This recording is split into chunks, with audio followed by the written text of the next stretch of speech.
السلام علیکم ناظرین، امید کرتی ہوں کہ آپ سب لوگ خیریت سے ہوں گے۔ ناظرین، ڈاکٹر ذاکر نائک سے ایک خاتون نے سوال کیا کہ میرا شوہر شرک کرتا ہے اور وہ پیری فقیرے میں پڑا ہوا ہے، تو کیا مجھے اس سے علیحدگی اختیار کر لینی چاہیے؟ تو اس پر ڈاکٹر ذاکر نائک نے اس کو بہت بہترین جواب دیا، اور ایسا جواب دیا جو لاجیکلی بھی تھا، جو اسلامک پوائنٹ آف ویو سے بھی بہترین تھا۔ تو ناظرین، سب سے پہلے ہم ان کی گفتگو سنتے ہیں، پھر اس کے بارے میں ڈیٹیل سے بات کریں گے۔ تو آپ سے ایک ریکویسٹ کرتی ہوں کہ ویڈیو کو لاسٹ تک ضرور دیکھیے گا۔ جی، میرے ہسبینڈ نان مسلم ہے، ان کا کلمہ ہے لا الہ الا فضلہ۔ وہ پیر پرست ہیں، پیروں سے مانگتے ہیں، سجدہ بھی کرتے ہیں قبروں کو۔ میں بہت پریشان ہوں، آپ بتائیں میں کیا فیصلہ لوں؟ کیا میں ان سے طلاق لے لوں یا ان کے ساتھ سروائیو کروں؟ یہ معاملہ مجھے بعد میں پتا چلا ہے۔ تھوڑا سا بہن نے کہا کہ ان کے جو شوہر ہے وہ پیر پرست ہے، انہیں بعد میں معلوم پڑا، تو میں کیا کروں؟ آپ اگر ان کی اہلیہ ہے، آپ پہ فرض ہوتا ہے کہ آپ انہیں اسلام کی صحیح دعوت دیں، آپ ان کو قرآن اور صحیح حدیث کی طرف لے کے آئیے، یہ آپ کا فرض ہے۔ بہت سمجھایا ہے، حدیثیں کھول کے آپ نے سوال پوچھ لیا، ابھی آپ جواب سنیے۔ آپ بیچ میں اگر انٹرجیکٹ کریں گے تو میں جواب نہیں دے سکوں گا۔ آپ نے سوال پوچھ لیے، ابھی آپ کا سوال ختم۔ آپ کا فرض ہے کہ آپ ان کو دعوت دیں، اور دعوت دینے کے بعد اگر وہ نہیں مانے تو آپ ان کو الٹیمیٹم دے سکتے کہ آپ اگر شرک کر رہے ہیں تو شرک جو ہے، آپ نے کہا میرے شوہر شرک کرتے، اگر آپ کو یقین ہے کہ شرک کرتے تو شرک کرنا سب سے بڑا گناہ ہے، تو آپ ان کو الٹیمیٹم دے سکتے کہ دیکھو آپ اگر شرک کو نہیں چھوڑیں گے تو میں آپ سے کھلا لوں گی، یا میں جاؤں گی قاضی کے پاس اور آپ سے جو نکاح فسخ کروں گی۔ یہ اسلام میں شریعت کی اجازت ہے کہ آپ کھلا لے سکتے ہیں یا نکاح فسخ کر سکتے ہیں۔ آپ ان کو سمجھائیے، مانتے تو اچھی بات ہے، لیکن اگر وہ شرک کر رہے ہیں اور آپ کو یقیناً پتہ ہے کہ شرک کر رہے تو آپ قاضی کے ساتھ جا کے نکاح فسخ کر سکتے ہیں۔ جی شکریہ۔ السلام علیکم، میرا سوال ہندوازم، مسلم اور سائنٹیفک نالج کے حوالے سے ایک سوال ہے۔ اپنا تعارف پہلے کروائیے، آپ کا میرا نام عائشہ یونس ہے اور میں ایم فل کی اسٹوڈنٹ ہوں۔ میں مسلم ہوں۔ ہندوازم اور اسلام کے حوالے سے سائنٹیفک کوشچن ہے ایک، اللہ تعالیٰ کو لے کے۔ سائنس کہتی ہے کہ ہر چیز کا ایک پیرالل اور اینٹی پیرالل موجود ہے، تو یہ ایک ہی گلیکسی کا ایک چھوٹا سا پارٹ ہے، ارتھ پلانٹ، تو لیکن millions and trillions of galaxies موجود ہے، تو کیا جب یہ ایک پلانٹ جو ارتھ ہے تباہ ہو جائے گا، اس پہ قیامت برپا ہو جائے گی، تو یہ جو دنیا کا کھیل ہے جسے اللہ تعالیٰ قرآن پاک میں کھیل کہتے ہیں، یہ ختم ہو جائے گا؟ کیا اللہ نے صرف ایک ہی دفعہ یہ دنیا بنانی تھی اور ایسی مخلوق بنانی تھی؟ تو مجھے ایسا لگتا ہے کہ ڈیفرنٹ گلیکسیز کے اندر ڈیفرنٹ اسی ہی طرح کے ارتھ پلانٹس موجود ہیں، جس میں ہماری ہی طرح کی مخلوق پائی جاتی ہے، اور جس کے حوالے سے اللہ تعالیٰ نے اپنے آپ کو رب عالمین اور حضرت محمد صلی اللہ علیہ وآلہ وسلم کو رحمت للعالمین کہا ہے۔ تو میرا عقیدہ اچانک سے اس طرف جانے لگتا ہے کہ جیسے ہندوازم میں جو جنم کی بات کی جاتی ہے وہ سچ ہے، کیونکہ شاید اسی ارتھ کے پیرالل یا اینٹی پیرالل دوسری گلیکسیز کے اندر بھی یہ سلسلہ چلتا رہے گا۔ ایک دنیا ختم ہوگی تو دوسری دنیا بھی کہیں نہ کہیں اس وقت بھی چل رہی ہے اور دوبارہ بھی چلے گی۔ بہن کا لمبا سوال تھا۔ بہن نے پوچھا کہ ہم جانتے ہیں کہ یہ ارتھ ہے پلانٹ، ایک کا ہر چیز کا اینٹی پیرالل ہے، یہ بالکل غلط کہہ رہی ہے۔ اینٹی پیرالل نہیں، اٹس میڈ ان پیئرز، آپ غلط ترجمہ کر رہے ہیں۔ قرآن میں لکھا ہے کہ ہر چیز ہم نے جوڑی میں بنائی، اینٹی پیرالل ہو سکتی نہیں ہو سکتی، غلط آپ کا ترجمہ ہے۔ قرآن مجید میں کئی جگہ لکھا ہے کہ ہم نے جوڑے میں بنایا ہے، جانوروں کو جوڑے میں بنایا ہے، پودے کو جوڑے میں بنایا ہے۔ جو چیز آپ کو علم ہے اور جس کا علم نہیں ہے اس کو بھی جوڑے میں بنایا ہے۔ یہ سورہ یاسین کی آیت ہے، سورہ نمبر 36 ورس نمبر 36۔ بٹ یہ کہنا اینٹی پیرل پہلے خود آپ اپنا ترجمہ کر رہے ہیں، غلط ہے، جوڑے میں بنائیں جوزا. تو اس میں کوئی شک نہیں کہ آج سائنس تسلیم کرتی ہے کہ سب چیز جوڑے میں. ہم جو چیز ہمیں پہلے پتہ نہیں تھی کہ پیڑ پودے میں بھی میل فیمیل ہے، آج پتہ چل رہا ہے. تو اس میں سائنس پورے طریقے سے قرآن مجید میں مانتی ہے. آپ کا جو سوال تھا کہ جیسے طرح انسان اس دھرتی پہ ہے، اس زمین پہ ہے، ہو سکتا ہے اسی دھرتی دوسری جگہ ہو سکتا ہے، اللہ عالم. اللہ تعالیٰ فرماتے ہیں اللہ نے آسمان بنائے، دھرتی بنائے، اس کے بیچ میں بھی ڈالے ہے. اس میں دیر از لائف بسائڈ دس ارتھ، اس دنیا کے علاوہ بھی جان ہے. کیسی ہم جانتے نہیں.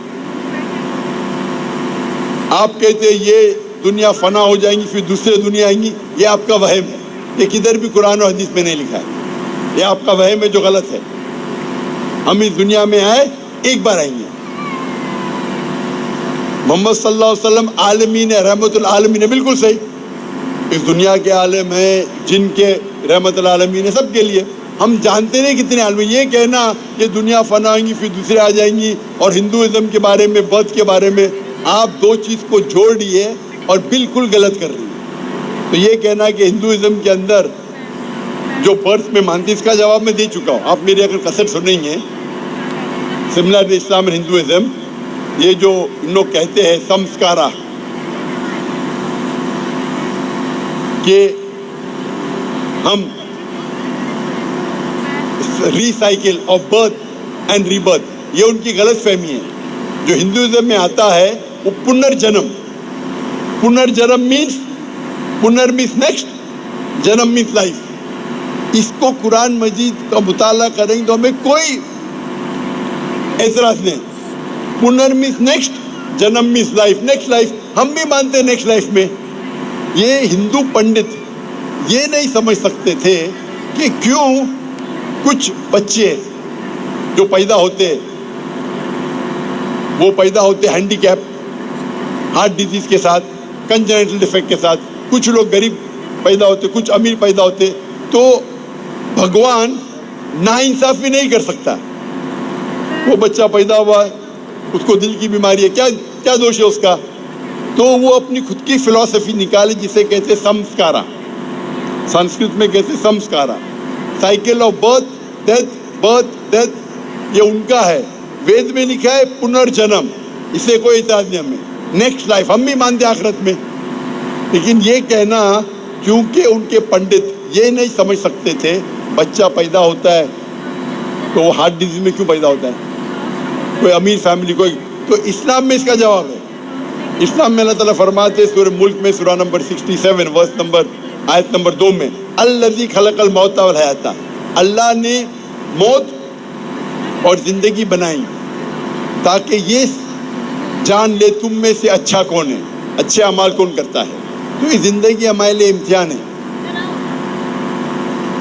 جب اللہ تعالیٰ اگر ایک بچے کو غریب پیدا کرتا ہے یا دل کی بیماری سے، وہ بچہ معصوم ہے. یہ کہنا ہندو کے جو پنڈت کہتے نہیں، اس نے پرانے جنم میں پاپ کیا اس لیے ابھی دل کی بیماری ہے. اللہ تعالیٰ ہر انسان کو الگ الگ طریقے سے پرکھتا ہے.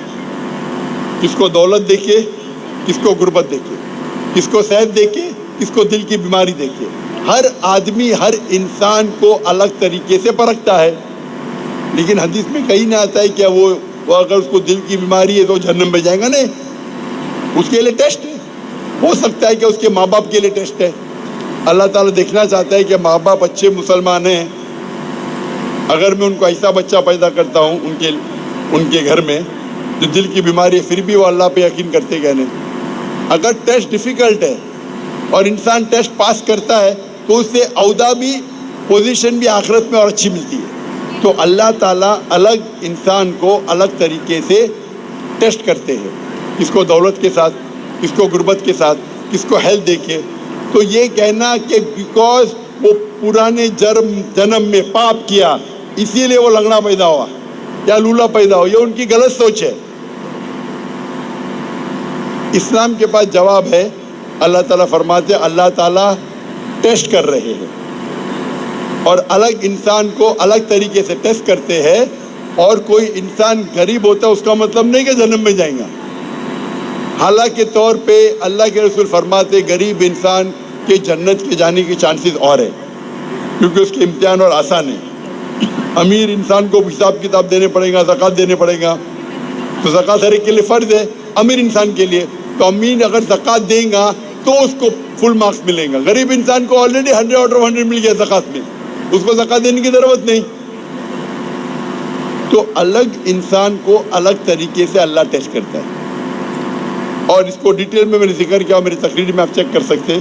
یہ کہنا کہ دنیا الگ آئیں گی، نئی نئی دنیا رہیں گی، یہ آپ کا وہم ہے اور بالکل غلط ہے۔ ناظرین، اگر آپ اللہ کے بھیجے ہوئے پیغمبروں کی زندگی میں دیکھیں تو آپ کو بہت سے پیغمبر ایسے ملیں گے جن کے والدین مشرک تھے یا ان کی اولاد کافر تھی، مشرک تھی۔ اگر آپ دیکھیں حضرت ابراہیم علیہ السلام کی طرف، تو حضرت ابراہیم علیہ السلام کے جو والد تھے اللہ کو نہیں مانتے تھے۔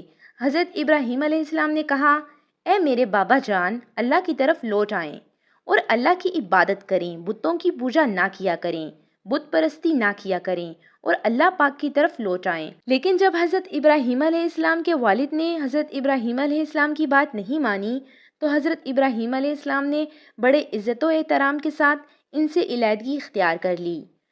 اگر ہم حضرت نوح علیہ السلام کی بات کریں تو حضرت نوح علیہ السلام کا بیٹا جو کہ مشرک تھا، اور حضرت نوح علیہ السلام نے ان کو تبلیغ دی اور ان کو اللہ کی طرف بلانے کی کوشش کی اور کہا کہ اللہ پر ایمان لے آئیں، لیکن وہ اللہ پر ایمان نہیں لائے۔ تو پھر اللہ کے حکم سے حضرت نوح علیہ السلام کشتی پر سوار ہوئے اور اپنے بیٹے کو انہوں نے وہیں پہ چھوڑ دیا۔ تو ناظرین، آج کے دور میں بھی اگر دیکھا جائے تو کوئی انسان شرک کرتا ہے، مشرک ہے، یا خدا نخواستہ وہ مرتد ہو گیا ہے اور دین سے دور جا رہا ہے یا دین سے باغی ہو گیا ہے، تو ہر ممکن کوشش کرنی چاہیے۔ کوئی باپ بیٹے کا رشتہ ہے، ماں بیٹی کا رشتہ ہے، میاں بیوی کا رشتہ ہے، یا کوئی بھی رشتہ ہے، تو ہر ممکن کوشش کرنی چاہیے کہ اس کو اللہ کے دین کی طرف بلانے کی کوشش کی جائے، اس کو سمجھایا جائے، اس کو اسلام کے مطابق جو اسلام نے تعلیمات دی اس کو بتایا جائے، ہر ممکن کوشش کی جائے کسی نہ کسی طرح وہ اللہ کے دین کی طرف لوٹ آئے۔ نہ صرف کوشش کی جائے بلکہ اللہ سے دعا کی جائے کہ اللہ اس کو ہدایت دے۔ لیکن ناظرین، اگر کوئی اتنا مشرک ہو گیا ہے کہ وہ نعوذ باللہ توہین کرنا شروع ہو گیا ہے اللہ کی، یا وہ اسلام سے باغی ہو گیا ہے یا مرتد ہو گیا ہے، اور آپ کو چانس نہیں لگتا کہ وہ اسلام کی طرف واپس آئے گا، اور آپ کو آئیڈیا ہونا شروع ہو گیا ہے کہ اب اس کا بیہیویئر ایسا ہو گیا ہے کہ وہ کبھی بھی اللہ کی طرف لوٹ کر نہیں آ سکتا، تو اس کے لیے ہمیشہ آپ لوگوں کو چاہیے کہ آپ دعائیں کریں کہ اللہ اس کو کسی نہ کسی وقت بھی ہدایت دے دے، آمین۔ کیونکہ اللہ پاک نے جب ہدایت دینی ہوتی ہے تو کسی بھی انسان کو اللہ پاک کبھی بھی ہدایت دے سکتا ہے، لیکن اس کے ساتھ ساتھ جب وہ شرک کرنا شروع ہو جاتا ہے تو آپ دیکھتے ہیں کہ وہ شرک کر رہا ہے، اور شرک آپ سے برداشت نہیں ہوتا کہ آپ یہ دیکھ رہے ہوں کہ اللہ کے ساتھ وہ شرک کر رہا ہے، اللہ کے ساتھ کسی کو شریک ٹھہرا رہا ہے، اللہ کے علاوہ کسی کو سجدہ کر رہا ہے۔ تو اس کے بعد بھی آپ اگر اس کے ساتھ نہیں رہنا چاہتے تو یہ آپ کو چاہیے کہ آپ آرام سے بڑے اچھے طریقے سے علیحدگی اختیار کریں اور پھر اللہ سے دعا کریں کہ اللہ اس کو ہدایت نصیب کرے۔ پر ناظرین، آج کل کے دور میں اگر کوئی پڑھا لکھا انسان ہے تو وہ بڑی آسانی سے سمجھ سکتا ہے کہ اگر وہ کسی نہ کسی طرح بھٹک بھی گیا ہے، اس کو سمجھایا جائے تو وہ سمجھ سکتا ہے کہ شرک کیا ہے اور کس طرح سے یہ ایک بہت بڑا ظلم ہے کہ جو اللہ کے ساتھ کرتے ہیں، کیونکہ اللہ پاک نے بھی قرآن مجید میں کہا کہ یہ جو شرک ہے یہ سب سے بڑا ظلم ہے جو کوئی کر سکتا ہے۔